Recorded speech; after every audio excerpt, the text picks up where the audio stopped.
From the latest release from the Lynch Mob, which actually just came out just yesterday from the Rebel release that is War. And opening up the show, we heard a classic from Stradivarius with Hunting High and Low. And a guy who's hunting high and low for the perfect sound on his crappy board, my good friend Chris Aiken. What's going on, Chris?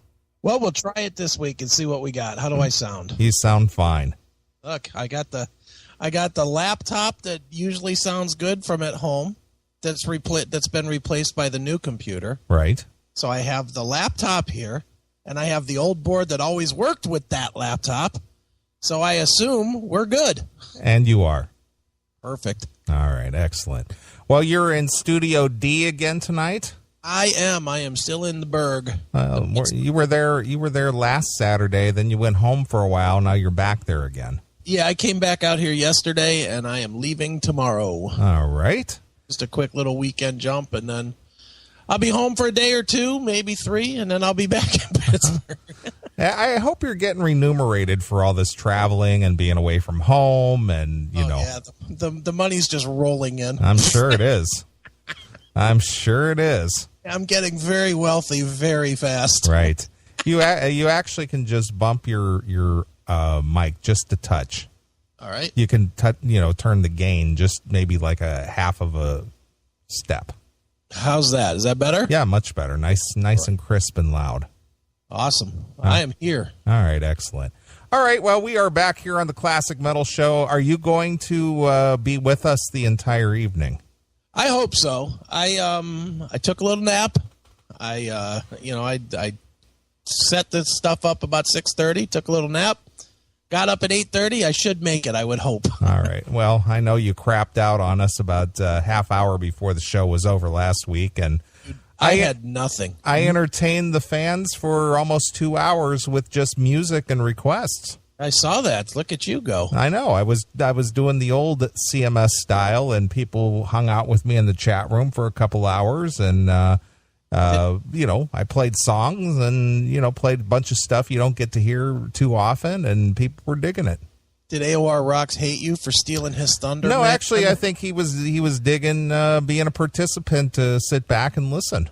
Yeah, that always is fun when you kind of just don't do it for a while and let somebody else have the. Yeah, sure. It's been a while since I've done that, So I enjoyed it. I enjoyed hanging out for a couple hours and just chit chatting in the chat room. I wasn't ready to hit the rack yet, and I'd only intended on filling out the show.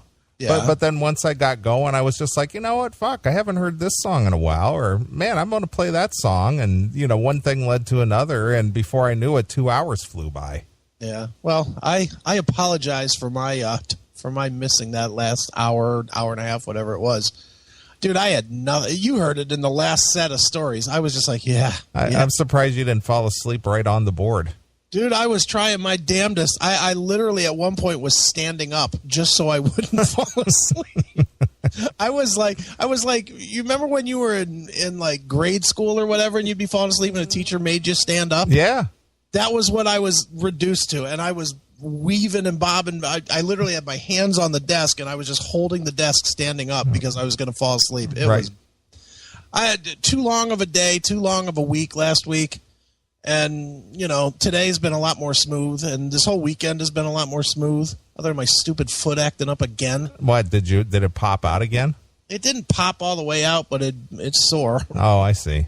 I had to, when I got home from the concert last night, the first thing I did was grab my foot, twisted it, and pushed really hard to jam that fucking bone back in before it could pop out. Sure. I thought you had went and got some insert or something to help put pressure on. I have inserts in my shoes. I have a brace that I sleep with. I'm turning into an old fucking man. Oh man.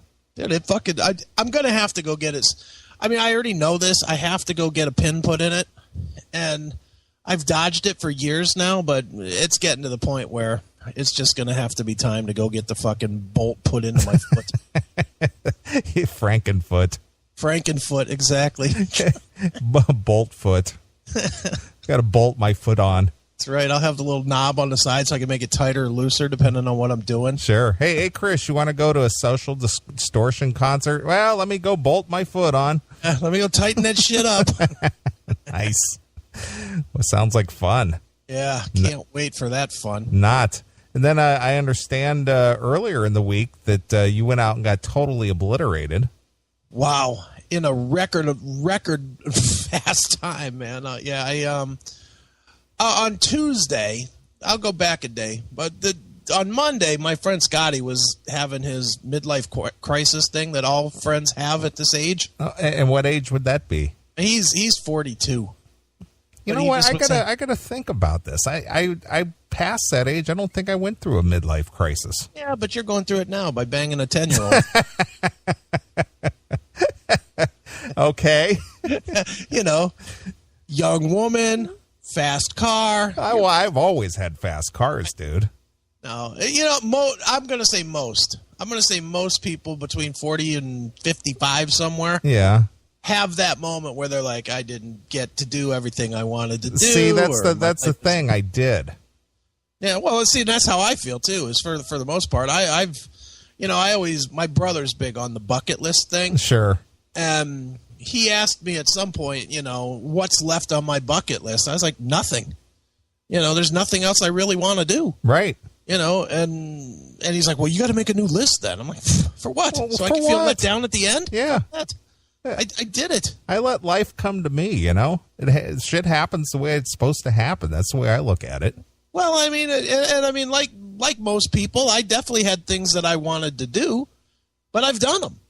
I've gotten to be quote unquote radio guy and famous guy. And, I wanted to write a book and I did. And I wanted to do radio and I did. And I wanted to meet all my favorite rock stars and I did. And I wanted to travel the world, and I did. I don't know what else there'd be. Maybe at one point look in that bank account just for one day and have it say like $1,002,002. Now that would be a nice thing. Yeah, but I mean, I don't. You know how I am anyway, dude. I have no real concept of money. I don't. Sure. Know that, dude. I mean, how many times have you been with me and I just fucking order shit? Right. I don't think about it. I don't budget. I don't, somebody's going to go broke putting me into a fucking potter's field because there won't be enough money for a funeral. Right. And I know that. Sure. And I'm okay with that. I want to enjoy everything that I earn now because I don't know that I'm going to have it tomorrow. Right. That is true. Actually, there's a,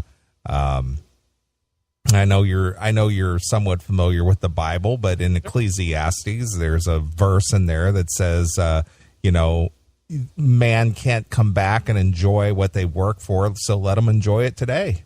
Yeah, exactly. I mean, do what you can do.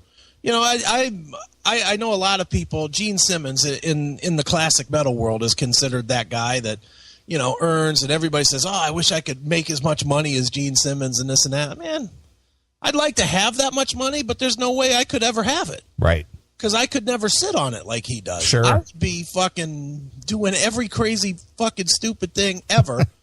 And I would have died. If I had Gene Simmons' luck and money, I would have died at 40 because I would have almost certainly overdosed on something. Right. I would have done something over the top. I'd have been trying to bang 4 broads at the same time because somebody told me I could snort 50 Viagras and it would hold me for all 4 broads or whatever. Sure. I just know that. Right. So, but you just live. You get it all done while you can, and, we're all going to fucking drop dead, and guess what? You're not going to give a shit what's in your bank account. So why leave anything? Yeah. That's my theory. Yeah, well, I've got nobody to leave anything to. I mean... Well, you do now. I do. Something that I don't? Yeah, and, in a few years when she's of age, she'll be able to cash that check.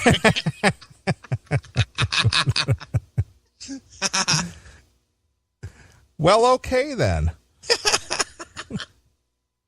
These jokes are so easy. Yeah, I know.